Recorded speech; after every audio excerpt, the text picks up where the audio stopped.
Hello, everybody. Welcome this afternoon to our Ideas Talk, Theater as Resistance. And so excited to be joined by my colleagues here on the stage. Like Rev said, I'm Dexter Singleton, Executive Artistic Director and founder of Collective Consciousness Theater. Many other hats, as well as Senior Artistic Associate and Director of New Play Development at Theater Squared in Fayetteville, Arkansas. And so, amongst other things. And so, if the two of y'all just want to take an opportunity real quick to just introduce yourselves one more time and what you do in the field of theater, and then we'll jump right in with our conversation. I'm Martyna Majok. I'm a playwright and a librettist, screenwriter. I went to school here. I went to the Yale School of Drama when it was called that. That's not where I graduated from. This new name. He didn't pay me. And what else? And I used to work for the festival, and I fucking loved it. So I'm so very happy to be back. Mm-hmm. I'm Godfrey Simmons. Like Rev Kev said, I am Artistic Director of Heartbeat Ensemble. I'm an actor. I sometimes direct and sometimes write plays. And I consider myself a citizen artist. And Heartbeat Ensemble is in Hartford, Connecticut, just up the road. I also happen to teach at Trinity College in the Department of Theater and Music. I don't really know what else to say. I think that's great to start us off, and we'll keep talking about a lot of those things in part of this conversation.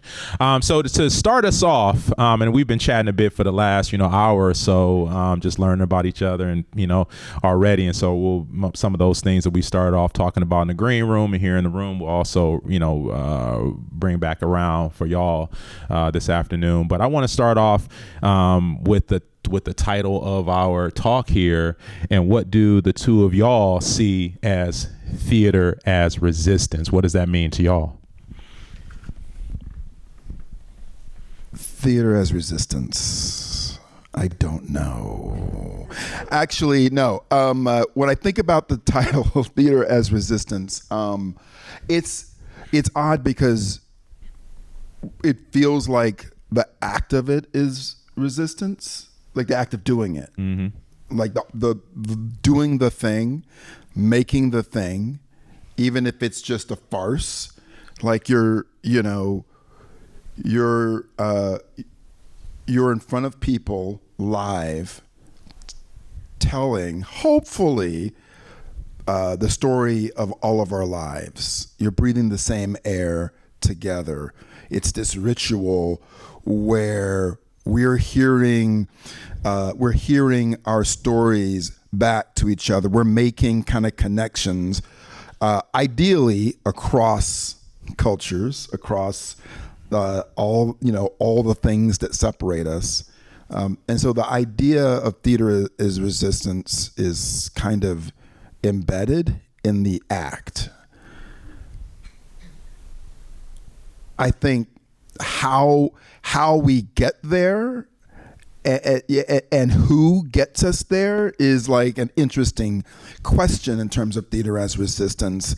And I think what happens is that a lot of theaters and theater as an industry doesn't think of itself as what they're doing as an act of resistance. It's entertainment. Now, resistance should be joyful. I think resistance is joyful. Mm-hmm. Yeah. There's joy. I mean, and love in it. But I do think that it's hard to kind of. We have to keep reminding ourselves that the act of doing live theater anywhere, even if it's on the street, is an act of resistance because you're taking up space to tell the human story. Mm-hmm. I don't know if that makes, yeah. Everything about this thing is impossible. It's just impossible. Yeah.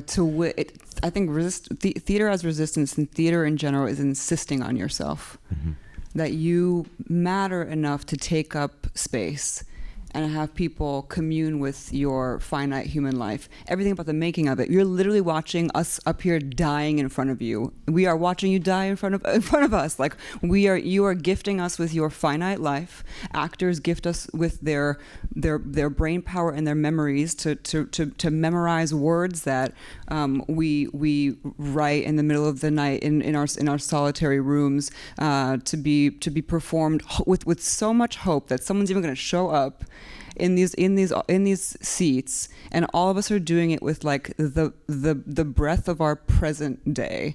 It's an impossible, beautiful thing, and just the act, just what theater is itself resisting against death and against erasure. There's also I personally, for me, I'm going to speak about this later in the keynote, but a lot of the reason why I started writing plays was for my mom. She and I were undocumented for a time. She understood her life to be a life that should remain invisible for safety, and that like commitment to not speaking and to invisibility actually ended up being very unsafe, and I just felt like I needed to insist on her. I needed to see her on a stage to be applauded for the life that she's leading. That to me is remarkable, but for most of the world is seen as nothing or not seen at all. And so, no, the act of like communing with bodies that are like ours or are different from ours is an act of resistance, especially against in a consumerist. This is, people charge money to be hopefully shocked and enlivened and awakened, and that's a tough balance to walk, where you're like, this is a thing of value, but I'm going to ask something of you, and hope that you find meaning in it. That whole system is an act of is an act of resistance. You have to resist, but I think any bit of art making, you should expect resistance. That's sort of, I love the mollusk and the pearl. That's just great. You're gonna, anything that's worth doing is hard. Anything that is beloved and worth doing is hard, and theater is so fucking hard, but oh my god, is it so worth it. You're resisting even just like the impossibility that anybody would be in the audience. Mm-hmm. Everything about it is an act of will. Mm-hmm. Yeah, it's just so difficult. I love how both of y'all mentioning that, of just the difficulty or the impossibility that a person goes from this idea based on something they feel, something they see, something they've heard as a writer, and then they turn around and say, I think I'm going to make this into something that people can watch. Not only is that really difficult, nearly impossible, some people would also say it's a little bit strange as well, right? The fact that you want to put this thing together and have people watch it and then comment on it or have opinions on it, critique it, pay for it, tell other people that, oh, I saw this amazing thing that inspired me and I'm telling my friends at work or my family, or don't go see this thing. You should, I wish I had those 2 hours of my life back, as some people would say, right? And so that in itself, but how we look at art and what we want art to do. And we talked a little bit about this, in the green room, about how, pre-pandemic, what was considered to be socially conscious art, how it affected, theater communities and theaters and communities. And then how during the pandemic, theater kind of changed a bit in this way that work by artists of color was more accepted. The work that was socially conscious was more accepted. And now we've come out on the other end of that now post-pandemic, where it is now theater that is socially conscious, theater that is resistant, now doesn't make any money and we can't do it anymore. And now we have to shy away from that, and what that's kind of doing now, or the blame that some artists, that some theaters are taking on and saying, now we blame it on these artists who tried to do this thing that was too radical or that was too conscious or woke, right? And what that kind of does.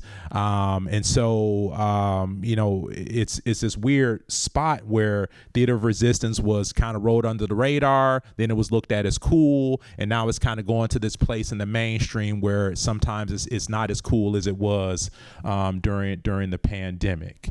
And so it's in kind of this weird place, but it's in this necessary place because I was told by a teacher a long time ago that art is turning a mirror on the world and making it look at itself. And so I still hold that with me from whatever teacher said that to me, many, many years ago, and that hopefully being my, goal in the theater.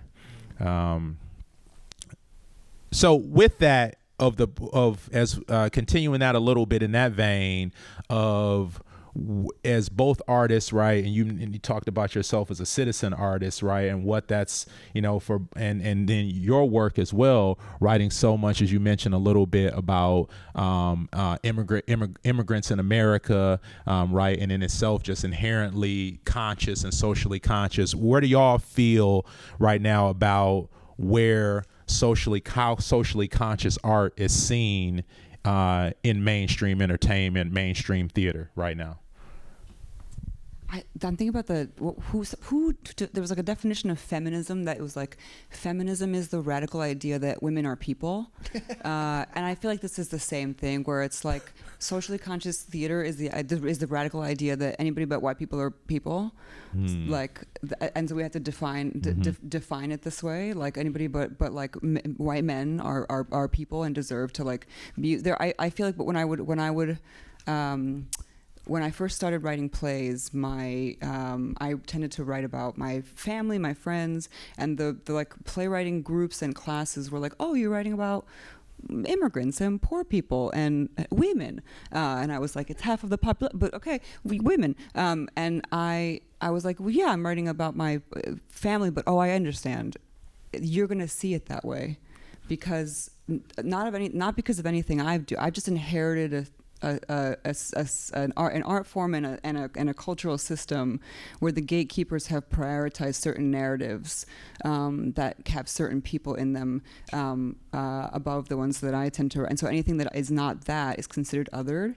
And so then knowing that, I was like, well, I now have a responsibility to make sure that, because it's so rare that a lot of these characters are center stage, I need to make sure I'm subverting and complicating everything. That's the hope. That's the hope for any sort of writing. But it's some people get to write characters, and other people have to write characters that are representatives of identities, not because the culture is labeling them as such, and that puts an extra pressure on the art, especially when you're from those worlds, but you are realizing that that's just how it's going to be seen. So there's like, I've always tried to balance a shorthand and a invitation.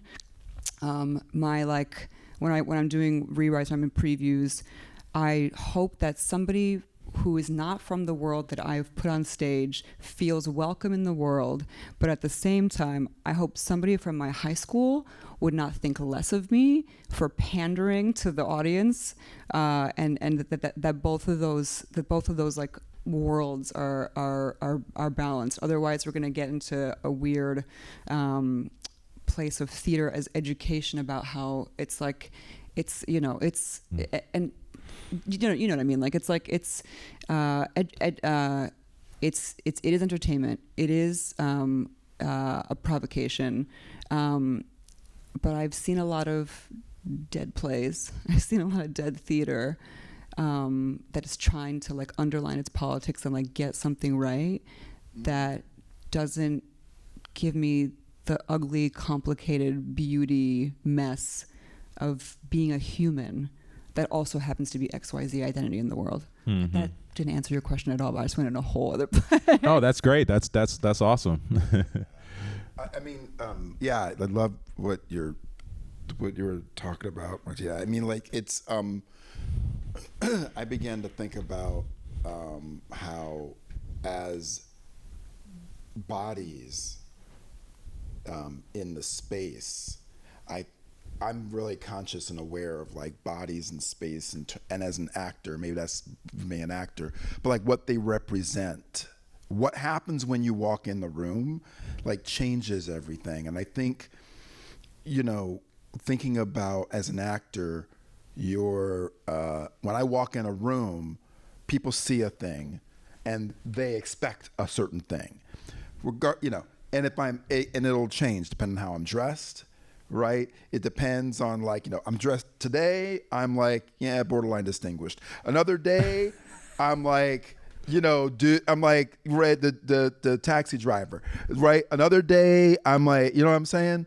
And so I think that there's something about when I was like kind of coming up, I was always, and this is personal, and I'll bring it to the political in a sec, but when I was an actor as I was coming up, because I was tall and a black man, I couldn't do any of the ingenue roles. So I didn't get that, really. Not right. I didn't do those. Mm-hmm. And so work in the 20s was kind of like hit or miss. I worked. I worked. That was fine. I did fine. I'm not complaining at all. But it was like interesting because there were things that other folks that maybe were a little shorter, maybe were a little lighter, whatever, they'd kind of get their thing going where, and those ingenue roles, right? Those male ingenue roles, all those, those are ones that kind of like where you get to put the play on your back a little bit. Mm-hmm. And as I got older, well, then it was like, well, you only get the well-spoken ones. Or because this is how you present. There are all these different ways in which you start to, when you're, I think it actually is across the board because I feel like there's a part of it that probably always happens to white men, but there's something about being a body in space and how we politicize those and put them in those boxes, like you're talking about, and say like, this is your slot, that's your slot, that's your slot. And you don't get the opportunity to expand. Mm-hmm. You don't get the opportunity to expand, and the audience does not get the opportunity to see this thing, this role, whether it's iconic or not, in a different light, right? Can you see someone, a woman who's 190 pounds, 210 pounds, just be the leading lady and not have it like mentioned? Can you do that? Can you just have that? Like, can you just do that? It doesn't have to be mentioned. Like, can you do that? Because I know some damn charismatic, like 210-pound women, right? Or 250, whoever, right? Like, so there's something about how we as an industry make our art, and I still don't know if I answered your question. I think I was just like inspired by what you said. I'm inspired by what you're saying too about like the political and personal, like, or I don't know if you got to your personal, but the like, it's so bound. Like the personal is the political. Like when you mentioned writing for immigrant characters, mm-hmm. If I'm writing an undocumented character, if they are caught for jaywalking, when jaywalking was a crime in New York, it's fine now. But like if they are caught for jaywalking, they are going. It's. I mean, we are protesting about it. It's bad. Yes. It's bad news. Yeah.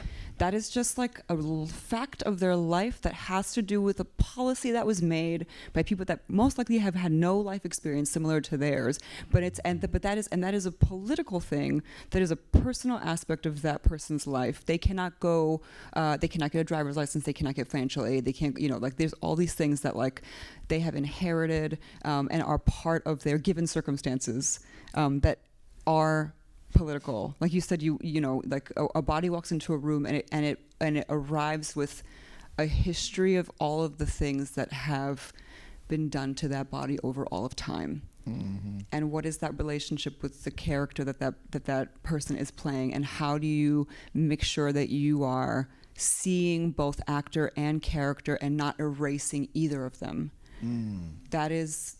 That's what I wish we were better at in the theater is like using this as an opportunity to enrich the fusion of those two. Who is this person in the world and who is this character, and how do they meet? What is that fusion? What is that conversation? Mm-hmm. That's thrilling. I want more of that. Mm-hmm. Yeah. And it becomes difficult, I think, for so many theaters because, the bottom line, we've got to make money. We can't turn off certain donors or, and that's become even more so nowadays, especially the bigger the companies are. They seem to be, at least, from what they feel or they're saying to the artists, right, is that they're more restricted, right, in all of these ways. And, part of when we started Collective Consciousness almost 20 years ago in the early 2000s, there was a time where theaters weren't offering many roles for people of color at all. I mean, it's not great now, but it certainly was really bad then. You didn't have also as many networks, right? You just had the three major ones. HBO, Showtime was doing a few things, a few other networks, but it didn't have it like now where you have all these options with Netflix and Hulu and everything, right? There's so many more opportunities for artists to work. But, back then for the Black artists, for example, you would have, A-Man Corner. The A-Man Corner was a staple in the 90s and the early 2000s, right? They would do, you might have a Black Nativity. You would have, Raisin in the Sun. There was just those, right? All August Wilson. Yeah, all the August Wilsons, right? But some theater, but there's a mafia around that. Yeah, a little bit. Right, exactly. And there were a lot of theaters, right, who weren't even willing to even do August Wilson because some of those plays, other than Fences, was still too much for some theaters. Right, there were a lot of theaters that were unwilling to touch King Hedley, unwilling to touch, right, and so Raisin became that play where it was like it's easy enough, right? It's palatable enough for an audience member, for a white patron to be able to take and not feel when at the time when Lorraine wrote the play, it was like considered to be very revolutionary and very in that way. But then it sort of changed over the years based on who was presenting and how. Yeah. And so we wanted to see, because we weren't even seeing in this area, the theaters weren't even calling people back. Major Black artists, or great Black artists for these bigger companies, they were saying, hey, I couldn't even get a call back at these companies. And we knew that their work was amazing. We're like, why aren't these folks getting a call back? They're all fighting for the couple roles in A-Man Corner, or they're all can play Walter Lee or Ruth or one of these other characters. And so we wanted to start this company that then said, okay, we're going to hire, artists of color, and we're going to have shows that are bilingual, and we're going to break the mold and do our own thing. Yeah, we can still work for the regional theaters, but it's important for us to kind of carve our own way, because that regional theater model, as we know, is very specific, and you have to kind of, like we're saying, fit into a particular mold and not push too much one way or the other, or it becomes, a little bit too much. And nowadays, there's a lot more opportunities available. Like we say, still not enough, but more opportunities. So then people start to ask me and my colleagues, well, do you think that starting Collective Consciousness had something to do with, changing the landscape of how theaters, produce, or what they produce around Connecticut and, in other parts? And now, social change is seen as a different, differently than it was then. And, I'd like to think so, but ultimately, people should just be giving more opportunities to all different types of people, right? And presenting works from all different types of life. Because as we know, for often in the theater, there are many people who come to the theater who just don't know about other cultures or that particular historical event or this thing here. And they need the theater to just be somewhat informed, because otherwise they wouldn't have never, thought about those things. And it's a way that they can kind of address those, those stereotypes or those, other things. I started I co-founded a theater company in Ithaca, New York. College towns where Cornell is, Ithaca College. It's like, and it's super progressive-y and all that stuff. It's like the Berkeley of the East, right? Yeah. And so when we started it, it's called Civic Ensemble. When we started it, we talked to a bunch of people. And one of the things that we did is that we wanted to talk about kind of like, well, what do you want to see? What keeps you from going to theater? Do you go to much theater? And this was interesting. This is off of what you just said. Yep. A lot of, white or white presenting folks would tell us of like who were at the time were like maybe 30, 40 years old, and just kind of some prime theater going age, right? Like I know we think of theater audiences as being super old, but like 30 and 40s, if you're going to get interested in it, that's about the time you start to kind of go like, I should be watching some theater. Anyway, point is though, they would tell us, they would say, well, why don't you go to the Hangar or to those other theaters? And it was like, it's just the same. I want to see something different. I want to see things that aren't like me. They literally would say this, and this is people who were kind of middle of the road, left, right. Like it was really interesting that they wanted the different thing. They actually craved the different thing. It wasn't that they just needed it. They actually want something different. And I don't know. It was remarkable to hear that, to really hear that. And when we founded Civic Ensemble, we had a thing where we were thinking about, okay, we're going to found a company that we could have gone a certain way, right? We could have said like, it's about, it's about like women or black people, We decided that we were trying to show some type of a blueprint to start something like you that was intentional about being for everyone, representing as many bodies as we could, right? To start it out that way, because a lot of theaters, well, they didn't start out that way. They just started out just kind of a laissez-faire. This is going to be a European, male thing, right? This is what we're doing, right? And so we said, well, it's probably important to start out. If you could start it where it's like, we're going to hear different voices. We're going to work with a bunch of different populations, and we're going to bring those populations together to actually both make stuff, see themselves, see us, to really like, if you start there. And I think what that does and what that has done, so it's been a while, right? Civic we founded it, I think in like 2011. And it's still going, yay. But you begin to actually help people understand that from a young age where things need to go. So there's a bunch of like fierce warrior artists who actually are thinking in that way. They're thinking about like, okay, I'm going to go start a theater and we're going to do this. They're thinking as performers when they go in the room. Before they go in the room, they're thinking, okay, is this role actually for me? This is indigenous. I'm not indigenous. I might not need to go in for that. That actually the work that we're doing is actually helping develop the next layer, the next level of audience members, the next layer of leaders, and that to me is the biggest point, right? Because when we talk to Trinity, we'll tell them a story. We'll talk about like Angels in America, and I'll say there's a theater company that did Angels in America and they didn't survive it. Charlotte Rep, they had to close like a year or two after that because of all the controversy of doing a queer play in the South. And that was Angels in America. That's like the great one, right? That's like the great, right? Like that's like the, I mean, and like they died. A sacrifice was made. People did these things, and of course, students are just like, really? What? That like.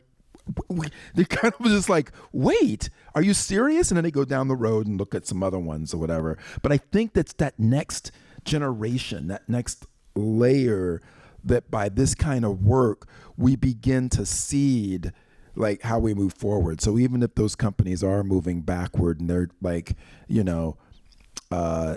doing, I don't know, the next Jane Austen adaptation or whatever, or whatever. But what they're doing though is that with those, they're starting to think, well, this doesn't have to be all white. We can do some different things here. We can have somebody who's like, has to maybe has to have the use of a wheelchair and that. We could do a bunch of different things here. Like we can do that.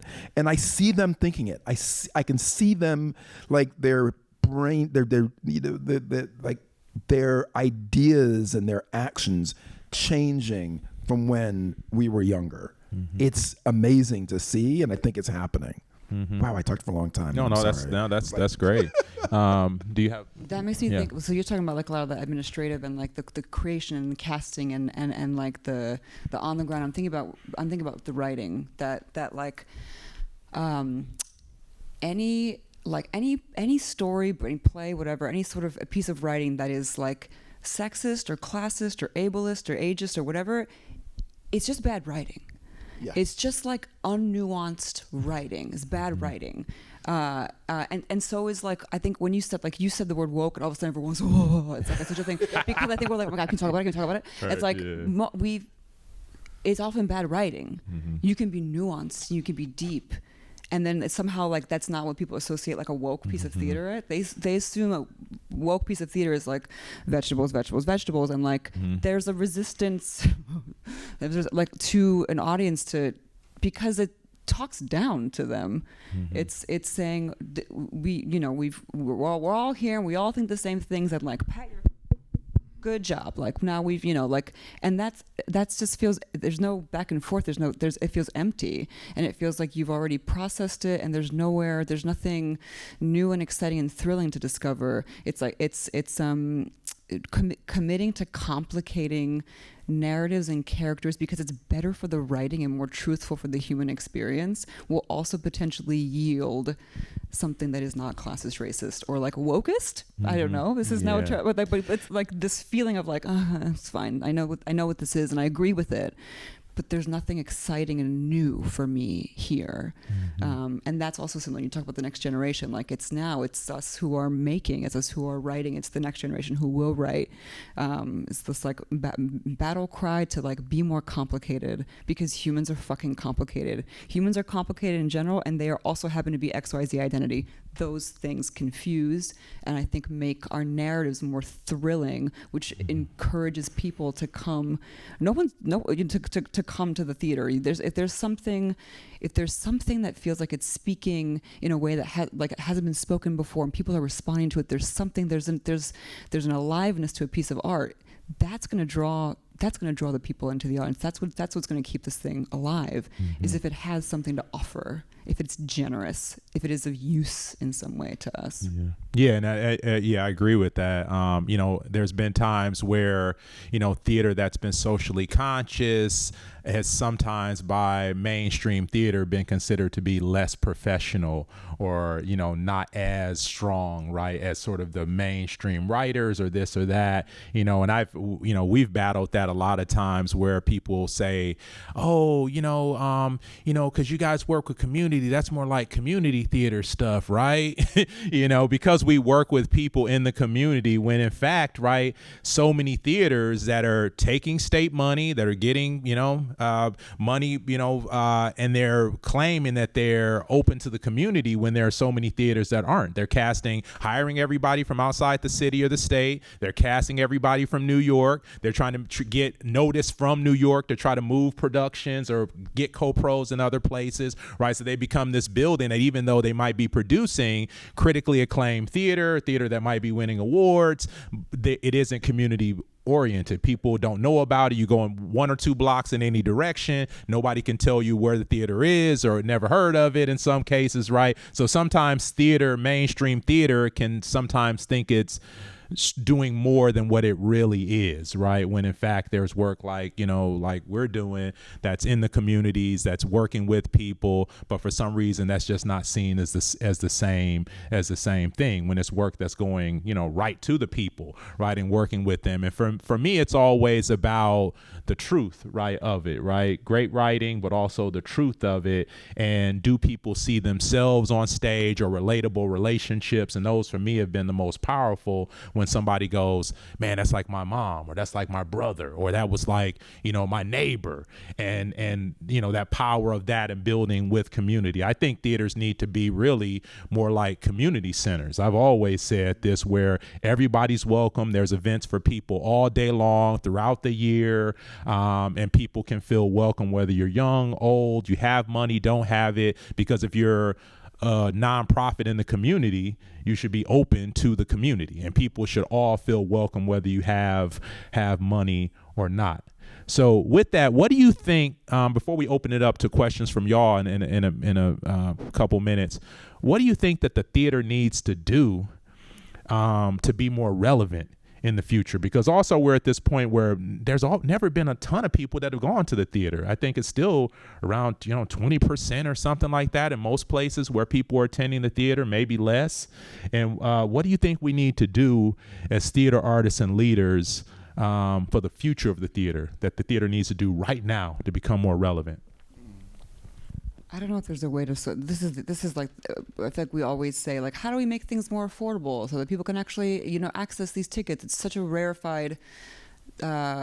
It is not a rarefied. Like, at some point, somebody got up around a campfire and was like, "I'm another person," and you're like, "We're making theater," and so that wasn't like a exclusionary thing. It was just like we are performing because that's how we're going to tell our story with our bodies and our voices. And then someone's like, "We can charge $900 for this if we cast George Clooney in it," and then and low, Broadway's most lucrative season. Everyone, bless you, George Clooney. But that was a choice outside of the art form that sort of happened. At some point, that's how did that happen? But also then we can make the theater tickets affordable. But how do I didn't know when I was at school here, I had never heard of the public theater. I'd written one play. I got in. I came to Yale for the health insurance. I was so happy to also learn playwriting, but I came for the health insurance. That was where I could get it, and I needed it. And I didn't want to work at a bar anymore. And I'm so fucking grateful that I got to come. I didn't know anything.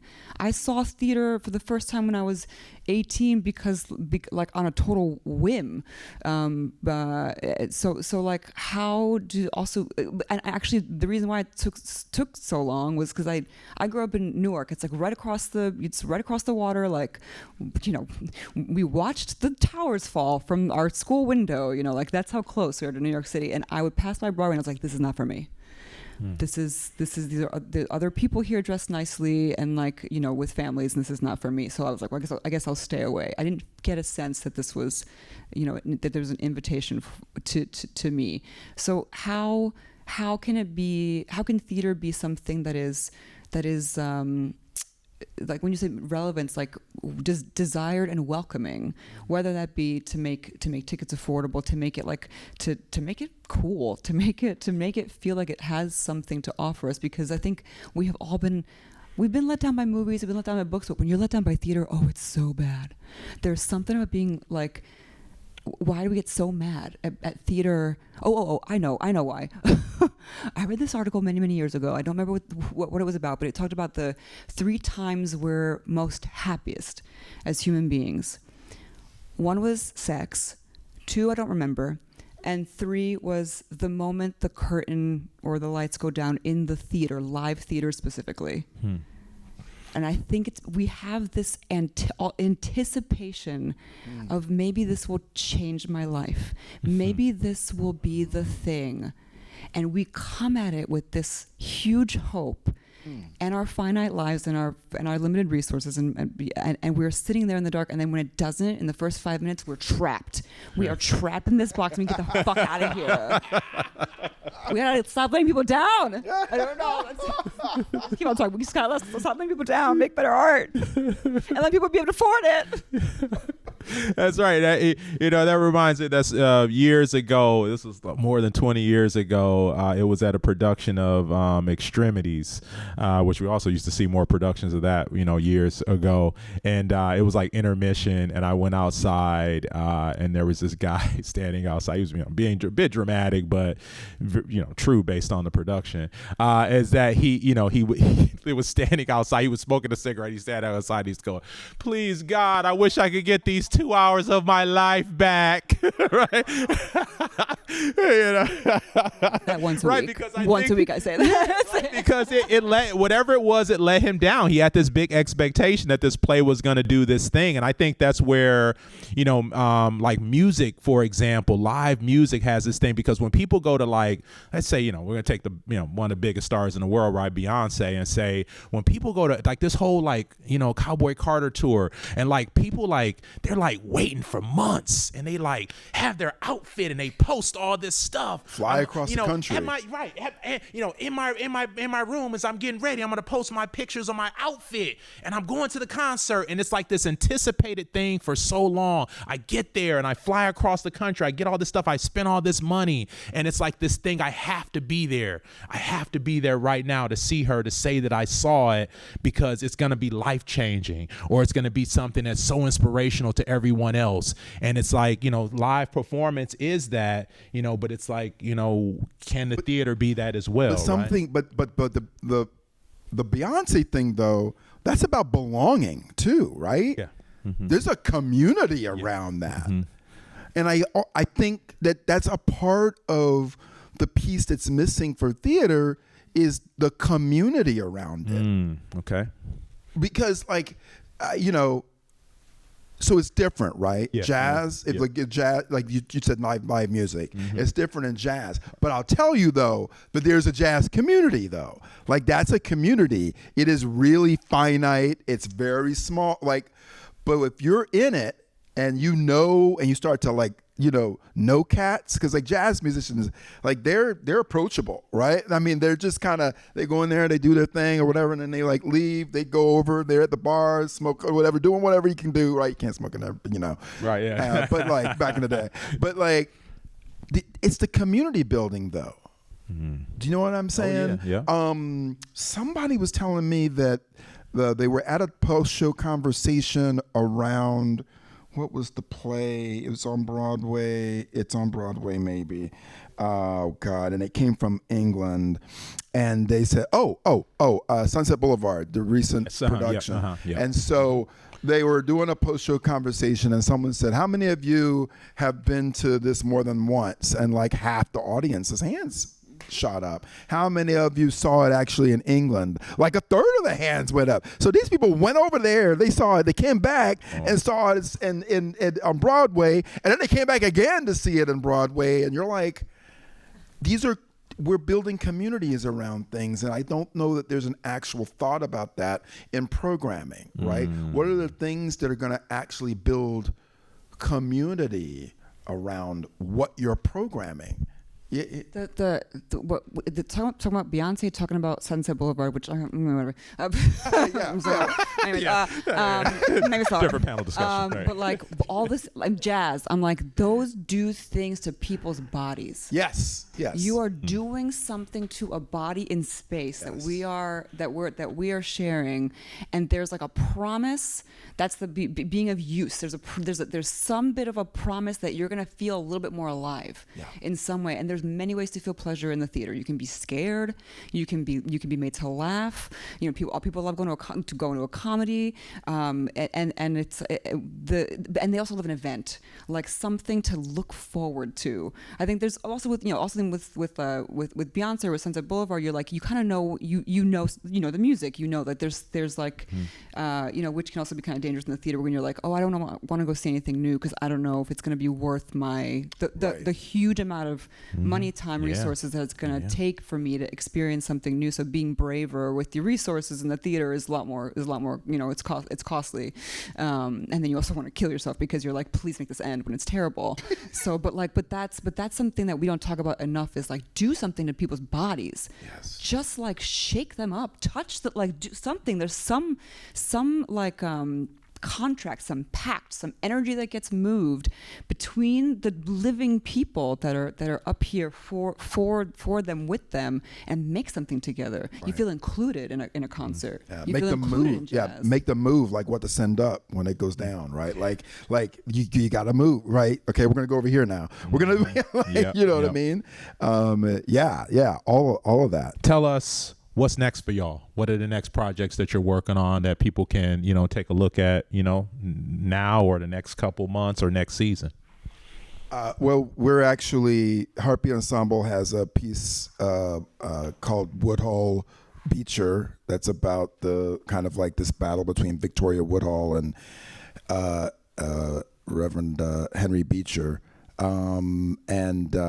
Victoria Woodhull was a suffragette, and Beecher was a abolitionist, and so it's about that battle. We're doing a kind of like a super staged reading up as a part of the Festival of Arts and Ideas. It's actually happening on Friday and Saturday night next week.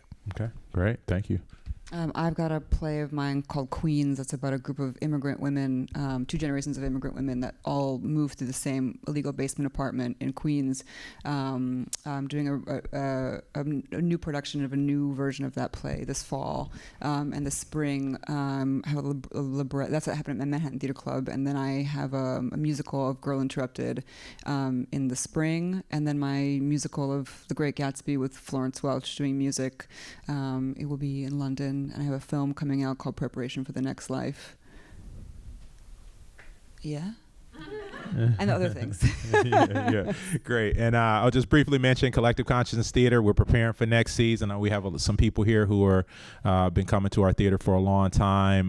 We'll be having an announcement about next season very soon this summer, so stay tuned to that. In particular, next season, my biggest project is a play that I've been developing for a couple years about Malcolm X and Red Fox, called Malcolm X and Red Fox are washing dishes at Jimmy's Chicken Shack in Harlem. It's doing a 4-theater co-pro. And so if you're, either it's going to be in Fayetteville, Arkansas, it's going to be in Pittsburgh at City Theater, it's going to be at Dallas Theater Center in Dallas, Texas, and then in Norfolk, Virginia at Virginia Stage, and then hopefully at some point, being able to come to New Haven and then play, in New England. So if you're in one of those areas, try to check it out. It's a comedy, and it's taking a 19 and 20-year-old Malcolm X and Red Fox when they actually worked together in Harlem this one summer, and it's just 2 young black men and 43 that are just trying to figure their lives out. So check it out if you can at a theater near you. So thank y'all. This was a great conversation. Theater is Resistance. Thank y'all for joining us today. And, hopefully you have an opportunity to see more at the festival over these next couple of weeks. Thank you. Have a great rest of y'all day.